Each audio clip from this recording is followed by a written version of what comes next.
जय हिंद दोस्तों, जय जगन्नाथ। आज हम डिस्कस करने वाले हैं इस वीडियो में आज की इम्पोर्टेंट करंट अफेयर को। आज की इसी वीडियो में हम सभी इम्पोर्टेंट करंट अफेयर को डिस्कस करेंगे। आज की डेट है 29 जुलाई 2023। आज की सभी इम्पोर्टेंट करंट अफेयर को हम इस वीडियो में बहुत ही कम समय में डिस्कस करने वाले हैं। सो इस वीडियो को एंड तक ज़रूर देखना, इम्पोर्टेंट हो सकता है। आपका कोई भी कॉम्पिटिटिव एग्जाम है, ये इम्पोर्टेंट हो सकता है ये video. So let's start it. First of all हम एक इम्पोर्टेंट शॉर्ट न्यूज़ यहाँ दिया गया है, देख लेते हैं। बहुत ही इम्पोर्टेंट शॉर्ट न्यूज़ है। MPs from opposition bloc India to visit Manipur on July 29-30। Important short news है, यानी आज के दिन को देखिए, याद रखना। मणिपुर का वायलेंस इतना बिगड़ चुकी है कि ये कमने के बजाय धीरे धीरे बिगड़ते जा रहा है। 29-30 यानी आज के दिन में अपोजिशन अलियंस MP ने विजिट करेगा मणिपुर को। 20 अपोजिशन मेंबर ऑफ पार्लियामेंट ने विजिट करेगा। 20 अपोजिशन मेंबर ऑफ पार्लियामेंट ने जो कि विजिट करेगा मणिपुर को सिचुएशन ऑब्जर्व करने के लिए। देखिए, मणिपुर में ये जो घटनाएं सामने हुई, इसका रीज़न क्या था? इसका जो मणिपुर में ये जो घटनाएं के बारे में आप सुन रहे हो, इसका रीज़न क्या था, मैं आपको शॉर्टली बता देता हूँ। देखिए, ये है मणिपुर का स्टेट, ये है मणिपुर का स्टेट। इसका दो मेन पार्ट में डिवाइडेड है। एक है हिल एरिया और दूसरा है वैली एरिया। दो अलग अलग पार्ट में डिवाइडेड है। एक है हिल एरिया और दूसरा है वैली एरिया। मणिपुर का कैपिटल है इम्फाल और ये वैली एरिया में स्थित है। मणिपुर का कैपिटल इम्फाल जो कि स्थित है वैली एरिया में। मणिपुर में मेनली दो कम्युनिटीज रहते हैं, दो नहीं 3 कम्युनिटीज रहते हैं। एक है Meiteis community and other is Kuki and Naga community. और ये जो मिथिज कम्युनिटी है, ये जो मिथिज कम्युनिटी, उन्होंने ये वैली एरिया पे रहते हैं और उन्हें बाकी कम्युनिटी से एडवांस माना जाता है। उन्हें बाकी कम्युनिटी, बाकी जो Naga community and Kuki community रहे, उसी से उसे एडवांस माना जाता है, क्योंकि उन्होंने वैली एरिया पे रहते हैं। तो इसीलिए उन्हें OBC और जनरल कैटेगरी में रखा गया है। और उन्होंने सिर्फ और सिर्फ 10% एरिया पे रहते हैं। ये जो वैली एरिया है, ये सिर्फ और सिर्फ 10% एरिया ही है और उसी पे रहते हैं। उन्होंने 10% एरिया पे रहते हैं। और उसके बाद आया ये हिल एरिया। ये जो हिल एरिया देख रहे हो, ये 90% टोटल एरिया की है। टोटल एरिया की, टोटल मणिपुर की 90% ही है। और इसमें रहते हैं नागा एंड कुकी कम्युनिटी। और ये जो नागा और कुकी कम्युनिटी, ये दोनों कम्युनिटी रहते हैं हिल एरिया पे। याद रखना, हिल एरिया जो कि 90% ही है, टोटल एरिया का 90% ही है। और उसे ST यानी शेड्यूल ट्राइब माना जाता है। सरकार के सभी सुविधाएं उन्हें मिलती है, job related and education facility, सभी सुविधा उन्हें पहले मिलती। और लैंड की बात करें तो ये जो हिल एरिया रहे, जिसमें 90% ही है, टोटल एरिया का 90% ही है, जिसमें नागा एंड कुकी कम्युनिटी रहते हैं। उसी प्लेस में कोई लैंड खरीदे या बेचने का काम नहीं कर सकते। और सिर्फ ये जो 10% प्लेस वैली एरिया रहे, ये जो वैली एरिया देख रहे हो, ये सिर्फ और सिर्फ 10% की है। ये जो सिर्फ 10% की वैली एरिया रहे, इसमें खरीदे या बेचा जा सकता है, जिसमें रहते हैं कौन सी कम्युनिटी? मिथिज कम्युनिटी। जिसमें रहते हैं मिथिज कम्युनिटी, वही लैंड 10% की है और ये लैंड को बेचे या फिर खरीदा जा सकता है। और ये जो हिल एरिया रहे, उसे बेचा या फिर खरीदा नहीं जा सकता, ये एक रूल है। और उसके बाद आया 2013 से मिथिज कम्युनिटी ने एक रिक्वेस्ट कर रहे थे। कौन सी रिक्वेस्ट कर रहे थे कि उन्होंने ST में शामिल की जाए। और इसे शामिल करने के लिए सेंट्रल गवर्नमेंट ने इसी ईयर में, यानी 2023 में, इसी ईयर में उन्हें ST में शामिल करने के लिए ये बातचीत की गई थी। और सेंट्रल गवर्नमेंट ने उन्हें ST में शामिल करने के लिए कंसीडर की है, सिर्फ और सिर्फ कंसीडर की है उन्होंने। और इसी कंसीडर के लिए 3 मई में बाकी कम्युनिटीज़ ने मिलके एक आंदोलन की है, जो कि अभी भी चल रहा है। और इसमें जो मिथिज कम्युनिटी रहे, मिथिज कम्युनिटी मेनली हिंदू है और ये जो कुकी और नागा कम्युनिटी रहे उन्होंने मेनली क्रिश्चियन है। और ये जो वार, ये जो आंदोलन चल रहा है, ये उन्होंने दोनों के बीच चल रहा है। और ये हो सकता है, ऐसे हो सकता है कि एक सिविल वार ना हो जाए। ऐसे सिविल वार देखने को मिला था 1983 में श्रीलंका में। ऐसे वायलेंस के कारण एक सिविल वार देखने को मिला था। सो ये मणिपुर का ये जो वायलेंस चल रहा है, ये हो सकता है कि एक सिविल वार ना हो जाए। सो आज की करंट अफेयर का पहला क्वेश्चन देख लेते हैं। Question number 1, who has become the second longest serving chief minister of India. Important question है, किसने जो कि अभी हाल ही में बने second longest serving chief minister of India की। So option B is the right answer, Naveen Patnaik. याद रखना फर्स्ट पोजीशन पे है, उसका नाम है पवन कुमार। याद रखना पवन कुमार चामलिंग उसका नाम है। और उसका जन्म हुआ था 22 सितंबर 1949 में। और उनकी टर्म था 24 ईयर 166 डे। और उन्होंने 5th सीएम थे सिक्किम की। और उसका बाद नवीन पटनायक ने, याद रखना नवीन पटनायक उड़ीसा की सीएम ने सेकेंड पोजीशन पर रहे। और उनकी टेन्योर है 23 ईयर 145 डेज। और उन्होंने एक हिस्ट्री क्रिएट की है। याद रखना सेकेंड पोजीशन पे पहुँचे। और थर्ड पोजीशन पर है, उसका नाम है वेस्ट बंगाल की सीएम। याद रखना थर्ड पोजीशन पे वेस्ट बंगाल की सीएम। और उसका नाम आप नीचे कमेंट करके बताना। सो याद रखना सेकंड पोजीशन पे नवीन पटनायक ने बने उड़ीसा की CM. So next question number 2, who becomes first member from India to join Asia transition finance study group.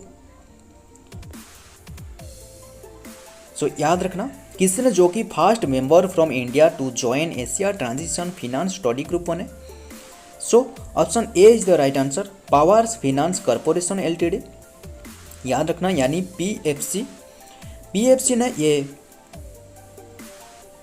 ये माइलस्टोन अचीव की है, first Indian to participate in the Asian transition finance study group में। So याद रखना। Next question number 3, how long will the ACROSS scheme be implemented for in the next finance cycle. How long, उसका जो tenure है, उसका जो सीमा है, उसका जो टाइम लिमिट है, अक्रॉस स्कीम एक स्कीम है, इम्प्लीमेंटेड की गई है।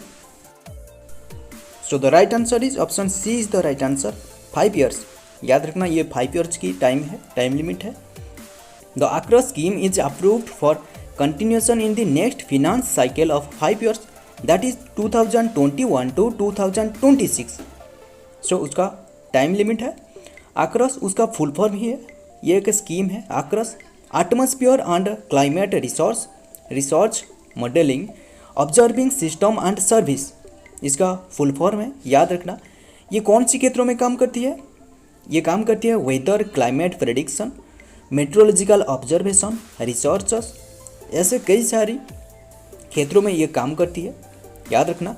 और हाल ही में ये बात क्यों की गई है, याद रखना श्री किरण रिजिजू ने ये बात की है लोकसभा में, लिखित बात की है, लिखित रूप के बात की है। याद रखना श्री किरण रिजिजू ने। सो नेक्स्ट क्वेश्चन की तरफ देखते हैं। यह है next question number 4, which Indian city is set to host the festival of libraries 2023। कौन सी इंडियन सिटी ने जो कि सेट की है फेस्टिवल ऑब्जर्व करेगा, कौन सी festival, library 2023। So the right answer is option B is the right answer, New Delhi. याद रखना न्यू दिल्ली में यह अनुष्ठित होगा। President of Indian Shrimati Droupadi Murmu will inaugurate the unique festival of library 2023, a 2 days event to be held in 5th through 6th August 2023 at hall number 5 Pragati Maidan new Delhi. याद रखना न्यू दिल्ली की प्रगति मैदान में अनुष्ठित होगा 5th through 6th अगस्त में। सो इम्पोर्टेंट हो सकता है, प्रेसिडेंट द्रौपदी मुर्मू के द्वारा ये इनागोरेट की जाएगी। सो next question number 5, which Indian state hosted the International Symposium on Sustainable Livestock Transformation। कौन सी इंडियन स्टेट ने जो कि होस्टेड की है international symposium on sustainable life stock transformation? So याद रखना option D is the right answer, Gujarat. Union minister of fishery, animal husbandry and dairy के द्वारा ये इनागुरेट की है, याद रखना गुजरात में। सो इम्पोर्टेंट हो सकता है ये explanation. Next question, question number 6, in which date central government is planning to organize Meri Maati Meri Desh programs across the country?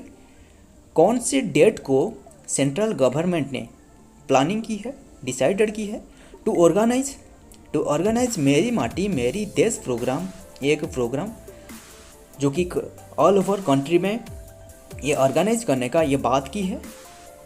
सो याद रखना option B is the right answer, August 9 to 15। याद रखना अगस्त 9 to 15 में ये ऑर्गेनाइज करने का ये बात की गई है। कौन सी? मेरी माटी मेरी देश की प्रोग्राम, एक प्रोग्राम है। The central government has announced that the national wide maritime Meri Desh program will be Meri Maati Meri Desh program will be held from August 9 to 15 this year to make the culmination of Azadi ka महोत्सव, आज़ादी का अमृत महोत्सव। याद रखना ये डेट पे ये जो कि अनुष्ठित होगा। सो और एक इम्पोर्टेंट याद रखना, 7,500 यूथ ने दिल्ली का कर्तव्य पथ में ये एकत्र होके ये पालन करने का बात की है, याद रखना। सो next question, question number 7, which minister has launch a unique initiative called मेरा गांव मेरा धरोहर? कौन सी मिनिस्टर ने रिसेंटली लॉन्च की है एक यूनिक इनिशिएटिव, उसका नाम है मेरे गांव मेरी धरोहर। So option D is the right answer, Amit Shah. याद रखना union home minister Amit Shah के द्वारा ये जो कि लॉन्च की गई है, याद रखना अमित शाह, और जुलाई 27 पे ये निकाला है, याद रखना Amit Shah union home minister के द्वारा। Next question, question number 8, the second edition of the global ECG conference has been held in which place? Second edition of the global ECG conference कौन से प्लेस में अनुष्ठित होगी? ECG का फुल फॉर्म है essential topic of social governance पार्टिस करने के लिए। So the right answer is option C is the right answer, Dubai UAE यानी यूनाइटेड अरब एमिरेट्स में ये हुआ है। ECG का फुल फॉर्म है essential topic of social governance पार्टिस करने के लिए। ये जुलाई 26 में ये दुबई यूनाइटेड अरब एमिरेट में हुआ है। सो याद रखना इंपॉर्टेंट हो सकता है। Next question, question number 9, who has launched various development project in Rajasthan in July 27 at Sikar district of Rajasthan state?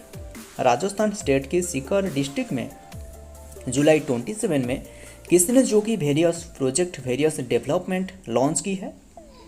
So option A is the right answer, PM Narendra Modi. याद रखना PM ने 5 new medical college, 7 public medical colleges, 6 Eklavya medical residential school, ऐसे कई सारे सुविधाएं launch की है 27 जुलाई पे। याद रखना